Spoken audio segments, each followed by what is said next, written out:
तो अभी अपन ज्योमेट्री के जो इम्पोर्टेंट टॉपिक्स हैं उन्हें कवर अप करेंगे, मतलब रिवीजन करेंगे उनका।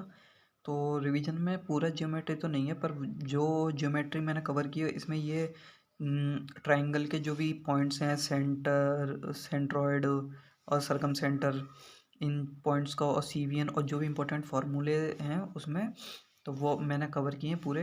तो तुमने इस वीडियो को लास्ट तक देखना और तुम्हें मतलब एक डिटेल ओवरव्यू मिल जाएगा इसमें। इस वीडियो में सिर्फ फॉर्मूलाज हैं, डिटेल इनका प्रूफ नहीं है। और प्रूफ याद करके करोगे भी क्या तुम भाई? फॉर्मूले यूज़ होते हैं, अगर तुमने इन्हें याद कर लिया तो तुम और क्वेश्चन लगा लिए तुमने, तो तुम्हारे क्वेश्चन पूरे हो जाएंगे। और अगर तुम प्रूफ पर जाओ, प्रूफ ज़्यादा याद रहते भी नहीं है और मुझे नहीं लगता कोई ज़्यादा काम आते हैं। मतलब काम तो इस तरीके से कि तुम उन्हें पढ़ते हो तो तुम्हारा एक अंडरस्टैंडिंग ज्योमेट्री के लेवल पे अच्छी हो जाती है, जो कि तुम्हें क्वेश्चन सॉल्व करने में हेल्प तो करती है। पर इंपॉर्टेंट क्या है? फॉर्मूले याद करना। अगर तुम फॉर्मूले याद भी कर लेते हो तो उससे भी ज़्यादातर जो हेल्प है क्वेश्चन करने में वो हो जाती है। तो चलो स्टार्ट करते हैं अपन। पहला ये सीवियन। सीवियन मतलब एक सिंपल लाइन है जो कि ट्राइंगल के किसी एक पॉइंट से सामने वाली साइड पर एक लाइन बनाई गई है। तो इस लाइन का इस लाइन ये सिंपल एक लाइन है। इस लाइन की अगर डिस्टेंस पूछ ली, लेंथ ऑफ सीवियन, तो अपन कैसे निकालेंगे इसको? सिंपली याद करने का फॉर्मूला इस तरीके से है, man plus dad equal to M B square plus N C square. अब ये देख लेते हैं एम बी एन सी ये सब चीज़ें क्या है। तो ए जो अपन ने ऊपर लिखा है इसके सामने वाली साइड स्मॉल ए है, बी के सामने स्मॉल बी, सी के सामने स्मॉल सी। और जो सीवियन की लेंथ है वो डी मान लिया अपन ने। और जो सीवियन जो है सामने वाली साइड को जिस रेशियो में जिस रेशियो में डिवाइड करेगी उसे अपन उस रेशियो को एम और एन मानते हैं। जैसे एम और एन में डिवाइड किया, इसकी लेंथ, इसकी डिस्टेंस डी है, लेंथ डी है, तो इसका फॉर्मूला बन जाएगा एम, ऐसे याद कर लो, M A N, man plus D A D. D square लिखते हैं लेकिन डी ए डी मैंने याद करने के लिए ऐसा लिखा है, M A N plus D A D, man plus dad equal to, उल्टा करना है यहाँ, cross product, M B square plus N C square. ये इसका फॉर्मूला बन गया। अब आगे देखते हैं। इसमें ये सब प्रूफ करके ये निकाले जाते हैं, लेकिन मैंने प्रूफ नहीं लिखा है, सिर्फ जो मतलब प्रोडक्ट जो निकलता है वो लिखा है, जिससे तुम्हें मतलब आसानी हो रिवीजन करने में। तो एक ये सिंपल सीवियंस अपन ने बनाई हुई है, मतलब सामने पॉइंट्स जो इनके जो ए बी सी से सामने वाली साइड्स पर सीवियंस बनाई हुई हैं। तो इससे जो क्या निकलते हैं, रिजल्ट्स क्या निकलते हैं इसमें बनाने के लिए, देखो, बी ओ सी, बी ओ सी जो तुम्हें छोटा वाला ये ट्राइंगल दिख रहा है ना, बी ओ सी, इसका area upon A B C, छोटे वाले का ट्राइंगल का एरिया और बड़ा जो पूरा ट्राइंगल है इसका एरिया का जो रेशियो होगा वो क्या होगा? जो सीवियन है उसकी जो बटी हुई है इन दोनों में, उसकी जो लेंथ होगी वही इनका रेशियो हो जाएगा, O D upon A D. तो छोटे वाले में जो ओ डी आ गई और बड़े वाले में ए बी सी में ए डी आ गई। तो बी ओ सी का area upon A B C का area equal to O D upon A D, O D upon A D. Simple ये याद रखना है, ठीक है। और तीनों में इस तरीके से है, ए ओ सी में, ए ओ सी और ए बी सी में, और ये तीनों बना दिए अपन ने। तो मैंने ये समझाने के लिए एक पे ब्रैकेट बनाया है। तो इन तीनों में रिलेशन क्या होता है, देखो, O D upon A D plus O E upon B E plus O F upon C F equal to 1। अब क्वेश्चन इस तरीके से आ जाता है, ये दिए होते हैं ये और ये, अब तुम्हें ये निकालना होता है इक्वल टू 1। तुम्हें पता हो, ये तुम्हें पता होगा कि इनका जो एडिशन है वो 1 होता है, तभी तो तुम ये निकाल पाओगे। तुम्हें पता ही नहीं है तो तुम कैसे निकालोगे? इसलिए ये बहुत इंपॉर्टेंट फॉर्मूला है। मेंस में, सीजीएल मेंस में खासकर ऐसे मतलब इतने डिटेल्स में क्वेश्चन आने के चांसेस रहते हैं। तो एक बार और देख लेते हैं इसे, O D upon A D, ठीक है। अब ये सीवियन है ना, तो सीवियन है तो इसमें कैसे याद रखना है, ओ डी, पहले तो ये नीचे वाला लेना है, छोटे वाले ट्राइंगल का ओ डी, फिर बड़े वाले का A D, O D upon A D plus O E upon B E plus O F upon C F equal to 1, ठीक है। अब इसके आगे जाते हैं अपन, ठीक है। अब ये सीवियन है, यही सिंपल सीवियन है ट्राइंगल के अंदर। अब इसमें एक और चीज़ निकल के आती है, जो इसमें देखो, ये सीवियंस बनी हुई है ट्राइंगल के अंदर तीनों पॉइंट्स है। तो त्रिभुज triangle A O B, A O B, A O B, A O C, इन दोनों ट्राइंगल्स के एरिया का रेशियो क्या होगा? जो नीचे वाली साइड है ना, उस जो बटी हुई है वो इसका रेशियो होगा B D upon C D, B D upon D C, ठीक है।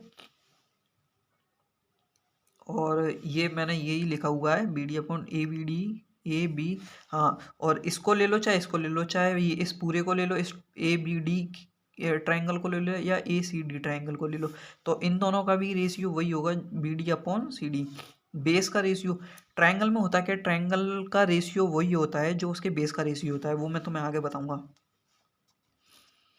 त्रिभुज बी ओ सी अपॉन ट्राइंगल बी ओ सी, ट्राइंगल बी ओ सी, ट्राइंगल बी ओ ए, बी ओ ए, तो सी E upon A E, C E upon A E, और C O A, C O A, C O B, C O A, C O B, A F, A F, F B, F B, ठीक है। अब इन तीनों में relation क्या होता है देखो, तुम इस तरीके से सिर्फ इसे इसे याद रखो, ये ज़्यादा इंपॉर्टेंट है, ये ज़्यादा इंपॉर्टेंट है, इसके थ्रू जो निकला हुआ है ये तो तुम्हें याद रहना है, लेकिन ये भी इंपॉर्टेंट है, मतलब इससे तुम्हें ये भी याद रहने के चांसेस हैं। अब देखो कैसे, A F upon F B, A F upon B F, ये मैंने बी एफ लिख दिया लेकिन वो एक ही है बात, A F upon F B into, अब देखो पूरे ट्रायंगल को कवर करना है, पहले वन साइड को आधे आधे में, A F upon F B into B D into upon D C into C E upon A E, C E upon A E equal to 1।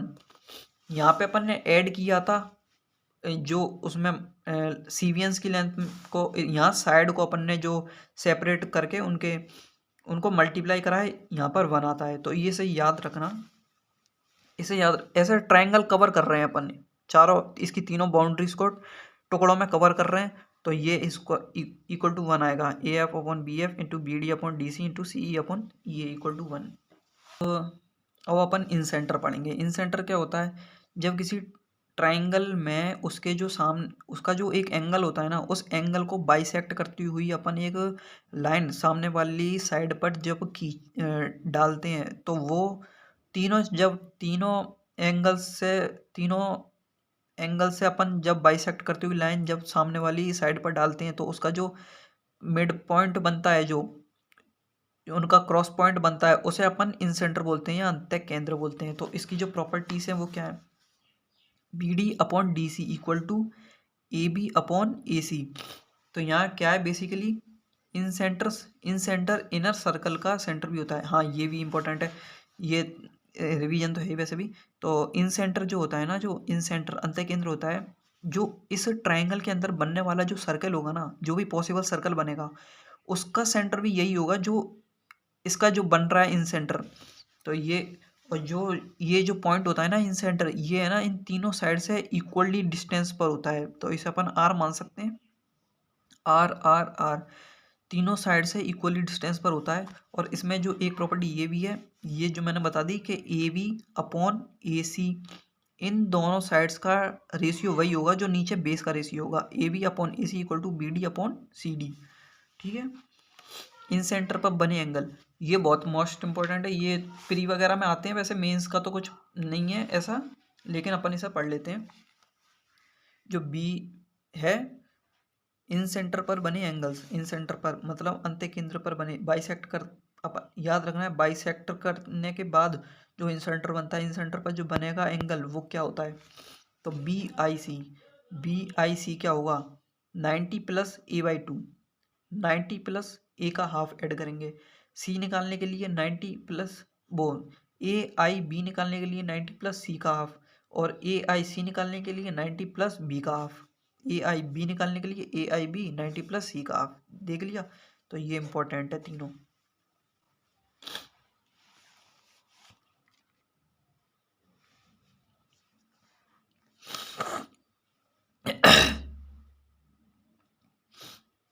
अब जो इस ट्राइंगल के अंदर जो सर्कल बनेगा ना, उसकी प्रॉपर्टीज देख लेते हैं।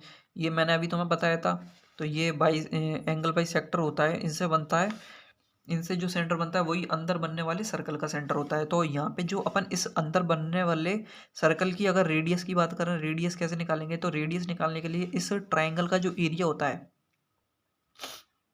ट्राइंगल के एरिया में सेमी पेरीमीटर का डिवाइड देंगे। अब ट्राइंगल का एरिया और सेमी पेरीमीटर क्या होगा, सेमी पेरीमीटर, पेरीमीटर क्या होता है, उसकी साइड्स का एडिशन और उसकी साइड्स के एडिशन में 2 का डिवाइड करेंगे जो सेमी पेरीमीटर आ जाएगा। तो रेडियस कैसे निकलेगी, पहले ट्राइंगल का एरिया निकाल लिया, फिर सेमी पेरीमीटर का उसमें डिवाइड कर दिया, ठीक है। और जो कि राइट एंगल ट्राइंगल में इसका फॉर्मूला डिफरेंट है, base plus perpendicular minus hypotenuse upon 2। तो ये राइट एंगल ट्राइंगल में निकालने का रेडियस इन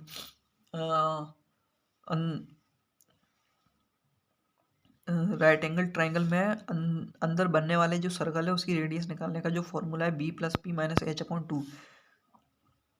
और जो समबाहु त्रिभुज बोलते हैं अपन आइसोसेलेस ट्राइंगल, उसमें रेडियस निकालने का फॉर्मूला क्या है, R equal to A upon 2√3, R equal to A upon 2√3, ठीक है। तो इसे याद रखना। ये भाई जो भी मैं करा रहा हूँ रिवीजन, ये बहुत मोस्ट इंपॉर्टेंट है मेंस के लिए जो आने वाला है, सीजीएल और सीएचएसएल का पेपर है उसके लिए भी।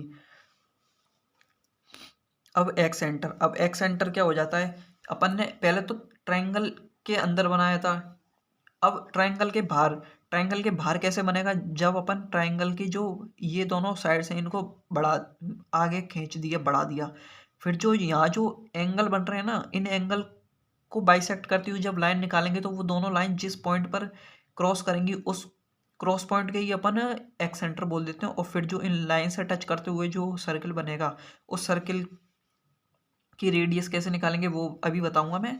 लेकिन जो इस पॉइंट पर जो एंगल बनेगा वो एंगल कैसे निकालेंगे, बी पी सी। तो कुछ नहीं है बी पी सी, इसमें क्या करते थे अपन पहले वाले में 90 प्लस 1/2 अपन 1/2 ए करते थे, इसमें बी पी सी क्या हो जाएगा 90 minus half of A, B P C निकालेंगे 90 माइनस ए का हाफ माइनस कर देंगे, ए क्यू सी निकालेंगे 90 माइनस बी का हाफ कर देंगे, ए आर बी निकालेंगे 90 माइनस सी का हाफ कर देंगे। अब जो रेडियस मैंने बताया, रेडियस जो इसमें जो बाहर एक्स सेंटर पर जो रेडियस बनेगी, रेडियस ऑफ एक्स सर्कल, तो आर इक्वल टू ट्राइंगल का area upon semi perimeter minus A. अब यहाँ पर ए क्या है देखो, तो ए क्या है, जो सर्कल है ना अंदर वाली साइड से जो टच करेगा उस साइड की जो लेंथ है वही ए है। अगर यहाँ अपन इसे बढ़ा देते हैं और इसे बढ़ा देते हैं तो यहाँ जो सर्कल बनेगा तो यहाँ पे बी मान लो, तो यहाँ अपॉन एस माइनस बी होगा। तो इसे अपन तुम ध्यान से याद रखना, ये याद करने की एक ट्रिक्स है, मतलब ऐसे आइडिया लगा कर याद रह जाती हैं चीज़ें, जो तुम अगर अप्लाई करोगे तो बहुत जल्दी याद रह जाएगा। Radius of S circle R equal to triangle का area upon semi perimeter minus A. और इसमें जो एक और पॉइंट है ई, अगर है ना ये ट्रायंगल है ए बी सी अपन ने बनाया है, ठीक है, और इसमें जो बी ए बी है इसको ऊपर से बढ़ा दिया और इसमें जो मतलब जो बाह्य बाह्य कोण बोल दिया इंग्लिश में मुझे पता नहीं, तो इसमें जो इस एंगल का जो बाइसेक्ट करके अपन जो लाइन खींचेंगे तो बी सी को बढ़ाने पर जो उस बी सी पर जो मिलेगी, तो फिर अपन इसे अभी जो अपन ने क्या निकाला था, जो ए का बाइसेक्ट करने के बाद यहाँ मिलती है, तो A B upon A C equal to B D और अपॉन सी डी। तो यहाँ पे भी सेम ही फॉर्मूला लगेगा, B D upon C D equal to A B upon A C, ठीक है। फिर ये अलग अलग निकलेगी, फिर ये डबल डबल निकलेगी, तो डबल मतलब बी डी निकलेगी, बी डी। तो अपन अगर ये बी सी पूछ लिया तो बी डी में से सी डी माइनस करने की पड़ेगी, या बी डी में से बी सी माइनस करेंगे तब सी डी निकलेगा, ठीक है। अब अपन आगे बढ़ते हैं, अब अपन माध्यिका मीडियन पर जाते हैं। मीडियन क्या होती है, जो एंगल के सामने वाली साइड को बराबर बराबर भागों में बांट देती है, उसे मीडियन बोलते हैं। और तीनों पॉइंट से खींची गई जो मीडियन होती हैं, जो जिस पॉइंट पर मिलती हैं उसे सेंट्रॉइड या केंद्रक बोलते हैं। तो इसकी जो प्रॉपर्टीज होती हैं अपन उन प्रॉपर्टीज को देख लेते हैं। प्रॉपर्टीज, सेंट्रॉइड जो होता है ना, जो केंद्रक, मीडियन से जो बनने वाला सेंट्रॉइड बोलते हैं, मीडियन से बनने वाला केंद्रक बोलते हैं। तो सेंट्रॉइड ट्रायंगल को 6 बराबर भागों में बांट देता है। अब देख लो, ये मीडियन है, इसने सामने वाली भुजाओं को बराबर बराबर भागों में बांटा, और जो ट्रायंगल है ना वो 6 बराबर भागों में बढ़ गया, 1 2 ये 6 पार्ट्स बन गए ना, इन 6 का जो एरिया होगा सेम होगा। मीडियन ट्रायंगल के एरिया को दो बराबर भागों में बांटती है। मीडियन है, अपन ने इस पॉइंट से यहाँ सामने वाली साइड पर मीडियन डाली, तो जो मीडियन है ना, ये इन दोनों त्रिभुज को बराबर बराबर भागों में बांटेगी। इसका भी एरिया, इसका एरिया दोनों का सेम होगा। अब यहाँ ट्रायंगल के एरिया का रेशियो वही होता है जो उसका बेस का रेशियो होता है। हाँ, मैंने तुम्हें अभी पीछे बात बताई थी। हाँ, ये इसमें ए बी डी का एरिया और ए डी सी का एरिया वही है जो बी डी और डी सी का है। तो रेशियो, तो अपन ने यहाँ वही बात है, जहाँ बेस को अपन जितने पार्ट में और जिस रेशियो में डिवाइड करेंगे ना, तो बनने वाले जो ट्रायंगल होगा ना, उसका रेशियो भी वही होगा जो बेस का रेशियो होगा। अब यहाँ अपन देख लेते हैं area of A B D. अब ये देखो, सेंट्रॉइड जो है ना, सेंट्रॉइड जो होता है मीडियन का, जो मीडियन से मिलके जो क्रॉस पॉइंट बनता है, जो सेंट्रॉइड पॉइंट मीडियन को 2/1 के रेशियो में बांटता है। ठीक है, 2/1 मतलब जो सेंट्रॉइड है, तो ए और डी ये मीडियन है, और इस मीडियन को ये किस अनुपात में बांटता है, ये पॉइंट 2:1। तो ए जी क्या हो जाएगी, ये जी है। ठीक है, गुरुत्व केंद्र बोलते हैं इसे, G centroid. A G equal to 2/3 m1, तो ये m1 हो गई, m1। और ए जी निकालने के लिए ये पूरा 3 है, तो 3 का भाग देंगे और 2 का मल्टीप्लाई, तो ये ए जी इक्वल टू 2/3 m1। ऐसे ही बी जी हो जाएगी, B G equal to 2/3 m2, C G 2/3 m3। अब इसमें आगे देखते हैं एक और पॉइंट। तो ये अपन ने बनाया है ट्राइंगल, ये इसके मिड पॉइंट्स हैं। ठीक है, और ये इसका सेंट्रॉइड है। तो D E F mid points, then F E. जब अपन इसको मिड पॉइंट्स दोनों ए बी और ए सी के मिड पॉइंट्स को मिलाते हैं, तो ये है ना, ये जो लाइन बनती है एफ ई, जो बी सी के बिल्कुल समांतर होती है। समांतर मतलब parallel. F E B C के बिल्कुल पैरेलल होती है, पैरेलल होती है। और जो इसकी जो लेंथ होती है, इसकी आधी होती है। एफ ई बी सी की पैरेलल, जब मिड पॉइंट्स को मिलाते हैं तो एफ ई बी सी के पैरेलल होती है, और एफ ई की जो वैल्यू होती है वो बी सी की हाफ होती है। तो F E equal to 1/2 B C. ठीक है, और ये C point, triangle D E F, triangle D E F upon triangle A B C, triangle D E F और ए बी सी का जो रेशियो आएगा 1/4 का आएगा, क्योंकि ये 1 2 3 और 4 चार पार्ट हो गए। अपन ने क्या देखा था, जो मीडियन होती है ट्राइंगल को बराबर भागों में बांटती है, और उसी उसी के थ्रू ये प्रूफ होता है। वन डी ई एफ जो ट्राइंगल है, इसका जो भाग जो जो ये है, ये इस पूरे ट्राइंगल का 1/4 है। और इसका भी अपन 1/3 निकाल देंगे, तो ये क्या निकलेगा, ऐसे अपन पूरे को अगर देखें तो 1 2 3, 3 इसमें, 3 इसमें, 3 इसमें, कितने हो गए, 3 चौक 12, 12 और 12 में से एक ये, तो G E F upon triangle A B C का एरिया इक्वल टू 1/12 हो गया। अब एक अपन थ्योरम देखते हैं जिससे अपन मीडियंस की लेंथ निकालते हैं। ठीक है, उस थ्योरम को बोलते हैं अपोलो थ्योरम, अपोलोनियम प्रमेय बोलते हैं हिंदी में। तो मीडियन की लंबाई निकालने के लिए ये थ्योरम का यूज़ किया जाता है। अब इस थ्योरम का फॉर्मूला तुम याद कर लेना, क्योंकि ये डायरेक्ट फॉर्मूला है, और इसका प्रूफ तो मैंने दिखाया ही नहीं है इसमें, तो तुम फॉर्मूला ही रट लेना। बहुत इंपॉर्टेंट फॉर्मूला है मीडियन की लेंथ निकालने का। तो ये ट्राइंगल है ए बी सी, ये अपन ने मीडियन डाली है, तो ये पॉइंट बन गया डी ई एफ। तो A B square plus A C square equal to 2 × A D square plus D C square. अब इस फॉर्मूले को याद करने का तरीका मैंने ऐसा बनाया था अपने लिए। नॉमनिक बनाते हैं ना याद करने के लिए, किसी चीज़ को साइन बनाते हैं।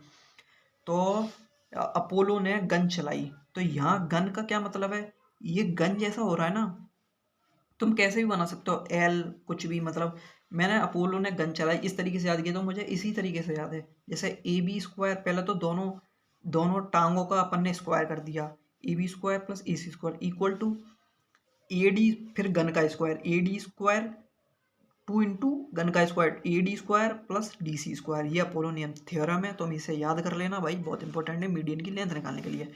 अब एक और बहुत ही इंपॉर्टेंट पॉइंट है जो कि क्वेश्चंस लगातार आते हैं एसएससी के एग्जाम्स में। तुमने अगर पढ़ाई की है तो भाई ये आता ही होगा कि किसी ट्रायंगल की मीडियंस दी हुई है, किसी ट्रायंगल की मीडियंस की लेंथ दी हुई है और पूछा गया है कि इस ट्रायंगल का एरिया क्या होगा जिसकी मीडियंस ये दी हुई है। तो उस ट्रायंगल ABC का एरिया क्या होगा, 4/3 इंटू मीडियन से बने ट्राइंगल का एरिया। मीडियन से जो बनेगा ना ट्राइंगल, ज्यादातर केसेस में क्या होता है क्वेश्चंस में राइट एंगल ट्राइंगल होता है। राइट एंगल ट्राइंगल का एरिया निकालना 1/2 इंटू बेस इंटू हाइट निकाल लेते हैं और 4/3 का इसमें मल्टीप्लाई कर देते हैं तो ABC का एरिया निकल जाता है। तो याद कैसे करना है तुम्हें, ABC का area equal to triangle ABC का एरिया, उसकी अगर मीडियंस दी हुई है तो उस मीडियन से बने ट्राइंगल का एरिया इंटू 4/3। ये इसका फॉर्मूला बहुत इंपॉर्टेंट है भाई, मैंने तो बहुत क्वेश्चनों में आते देखा है तो इसलिए मैं बोल रहा हूँ, इसलिए इंपॉर्टेंट है। अब आगे चलते हैं आगे के पॉइंट पे। राइट एंगल ट्राइंगल में मीडियन की लेंथ निकालने का फॉर्मूला क्या है, H/2। कुछ नहीं होता, राइट एंगल ट्राइंगल में सिर्फ जो हाइपोटेनियस दी हुई है ना इसका हाफ कर देते हैं, वही उसकी मीडियन की लेंथ हो जाती है। और राइट एंगल ट्राइंगल में एक फॉर्मूला और है जिसे तुम याद कर लेना, बहुत इंपॉर्टेंट है। ये आता है कि इसमें जो m1² प्लस m2² जो मीडियंस है, m1² plus m2² equal to 5 m3²। m1 ये हो गई ED, m2 CF और m3 BE। जो m3 है वो हाइपोटेनियस पर डाली गई जो मीडियन है वो m3 हो गई। तो हाइपोटेनियस पर डाली गई मीडियन का स्क्वायर इंटू 5 करेंगे तो बाकी बची हुई दोनों मीडियंस के स्क्वायर का एडिशन। तो ये इसका फॉर्मूला है, बहुत इंपॉर्टेंट है, याद कर लेना। अब अपन आगे चलते हैं ऑर्थो सेंटर, लंब केंद्र। ऑर्थो सेंटर होता क्या है, जब है ना ट्राइंगल के पॉइंट्स, ट्राइंगल के जो कॉर्नर होते हैं उन कॉर्नर से जो सामने वाली साइड है उस पर जब अपन परपेंडिकुलर डालते हैं, मतलब कि लंब डालते हैं, ठीक है, 90 डिग्री का कोण बनाती हुई एक रेखा खींचते हैं उस सामने वाली साइड पर। तो जो तीनों कॉर्नर से सामने वाली साइडों पर डाले गए जो ऑर्थो सेंटर लाइंस होती हैं वो पर डाले गए लंब होते हैं, उनसे जो बनने वाला पॉइंट होता है उसे ऑर्थो सेंटर बोलते हैं या लंब केंद्र बोलते हैं। अब अपन ने अब इसमें जो ऑर्थो सेंटर पर बनने वाला जो एंगल होगा वो क्या होगा, BOC। BOC क्या होता है, 180 माइनस एंगल A। तो angle BOC equal to 180 minus angle A। AOB equal to 180 minus C। अब इसे तुम याद करना, कुछ ना कुछ निम्नलिखित बनाना, वरना कंफ्यूज हो जाते हैं कि भाई इसका एंगल निकालने का क्या होता है सेंटर, और इन सेंटर में एंगल निकालने का क्या होता है, एक्स सेंटर में निकालने का क्या होता है, ये कंफ्यूज हो जाते हैं। 90 माइनस 1/2 प्लस A करना है, 90 प्लस 1 हाफ ऑफ A करना है, क्या करना है, ये कन्फ्यूजन होती है। तो तुम्हें इसमें कुछ ना कुछ निम्नलिखित बनाना पड़ेगा या 10 बार लिख लेना, उससे याद हो जाएगा। ये बहुत अच्छी टेक्निक है कि तुम मैथ में जितना ज़्यादा लिखते हो उतनी ज़्यादा तुम्हारे दिमाग को याद हो चाहे ना हो, तुम्हारे हाथों को याद हो जाता है भाई।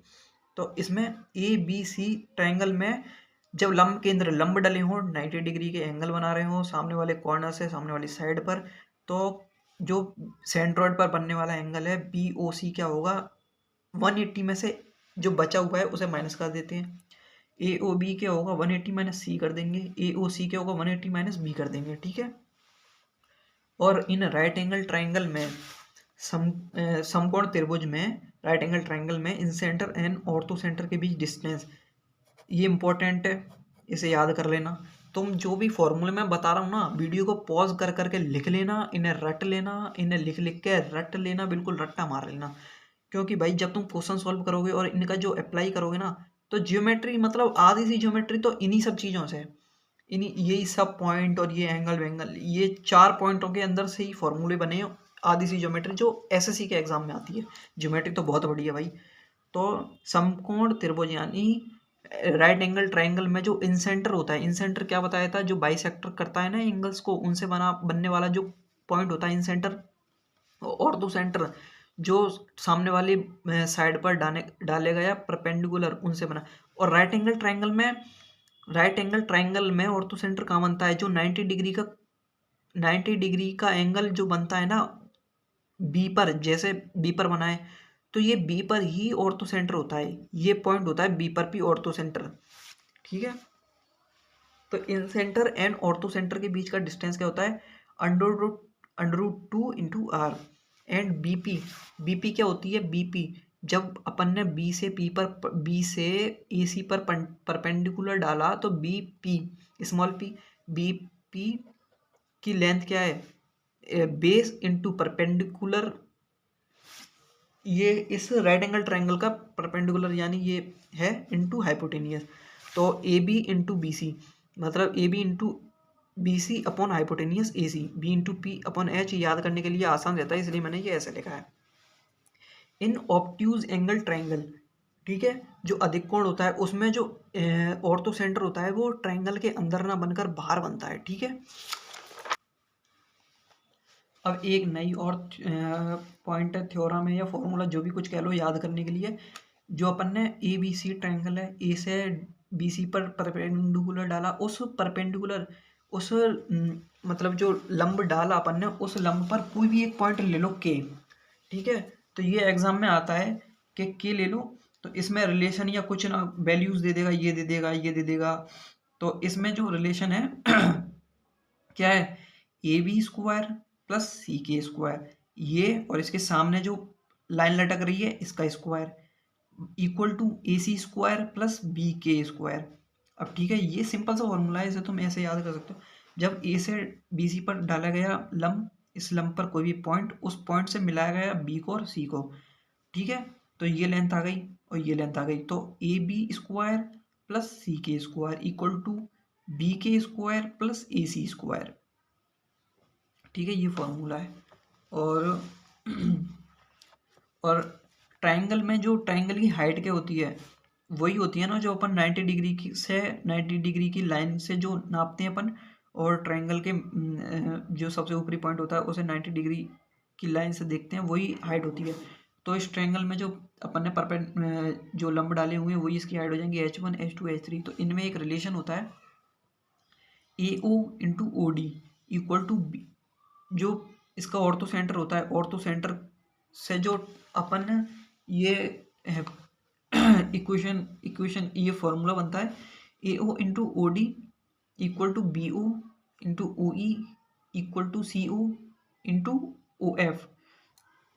तो समझे, तो जो ऑर्थो सेंटर है ऑर्थो सेंटर, तो ये तीनों जो हाइट्स होती हैं इनके जो ऑर्थो सेंटर्स है अपन तोड़कर इनका मल्टीप्लाई करते हैं तो ये तीनों का बराबर होता है, ठीक है। तो एक ये चीज़ और है, orthocentre system A B C O. अब यही ट्रायंगल ले लो ए बी सी और ये इसके लंब डाले हुए हैं, तो इसमें ए बी सी का ऑर्थो सेंटर ओ है। अब यहीं ले लो ए बी ओ का ऑर्थो सेंटर क्या होगा, सी। अपन ने यहाँ देखा था ऑब्ट्यूज एंगल ट्रायंगल में, इसमें बाहर बन रहा है ना, तो इसी तरीके से ये भी एक तरीके से ऑब्ट्यूज एंगल ट्रायंगल बन गए। और इसमें जो बाहर बनेगा वो पॉइंट कौन से होते हैं, जो बचा हुआ पॉइंट होता है वही होता है। तो ए बी सी में ए बी ओ का जो ऑर्थो सेंटर होगा सी होगा, ए ओ सी का बी होगा और बी ओ सी का ए होगा, ठीक है, बी ओ सी का ए होगा। अब इसमें एक रिलेशन और है, एक रिलेशन और क्या है कि मैंने तुम्हें बताया था ट्रायंगल के अंदर जो सर्कल बनता है, उस सर्कल की एक रेडियस होती है, उस रेडियस को अपन स्मॉल आर से डिनोट करते हैं, ठीक है। तो इसमें जो एक रिलेशन क्या होता है 1/H1 plus 1/H2 plus 1/H3 equal to 1/R। ये बहुत इंपॉर्टेंट है, तुम इसे याद कर लेना भाई, मेंस में ये इतने डिटेल्स में आते हैं क्वेश्चन, तो तुम इन सब फॉर्मूलेस को याद कर लेना। 1/H1 plus 1/H2 plus 1/H3 equal to 1/R। एक रिलेशन ये भी है, ये रेंज पूछ सकता है कि H3 की रेंज क्या होगी जब दो H1 और H2 ट्रायंगल की दो हाइट दी हैं, तो H3 की रेंज क्या होगी ये भी पूछ सकता है। तो इसको निकालने के लिए H1 into H2 upon H1 plus H2, और फिर H3 इससे बड़ा होगा और इससे बड़ा क्या होगा H1 into H2 upon H2 minus H1, ठीक है। अब इससे अपन आगे बढ़ते हैं। साइड परपेंडिकुलर बाइसेक्टर, भुजा लंब समद्विभाजक। साइड परपेंडिकुलर बाइसेक्टर क्या होता है, जब अपन साइड के मिड पॉइंट पर परपेंडिकुलर डालते हैं तो वो परपेंडिकुलर सामने वाले पॉइंट से नहीं आ रहा होता, वो सिर्फ साइड के मिड पॉइंट पर डाला जाता है। तो जब डाला जाता है ना, तो जो बीच में जब तीनों साइड के मिड पॉइंट पर डाले गए लंब होते हैं जो जिस पॉइंट पर मिलते हैं उसे सर्कम सेंटर बोलते हैं।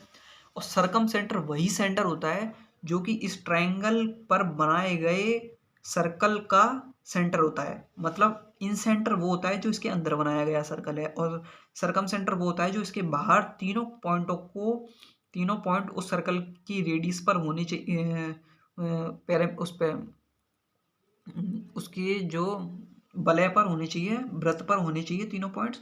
तो इस ट्राइंगल का जो सरकम सेंटर है वो उस सर्कल का, आउटर सर्कल का पॉइंट सेंटर होता है।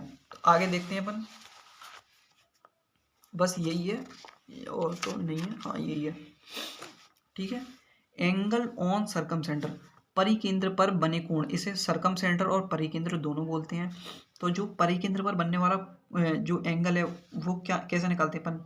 अब ये ए दे दिया, अपन से पूछा है बी एस सी, तो बी एस सी क्या होता है, ए का जस्ट डबल होता है। अब तुम याद कर लो ऐसे कि बाहर वृत्त बनता है, अंदर त्रिभुज बनता है, तो उस जो अंदर बनने वाले ट्रायंगल में जो, और तो वो सरकम सेंटर होता है, सरकम सेंटर में जो एंगल निकालेंगे जो बचे हुए का है उसका डबल हो जाता है बी एस सी।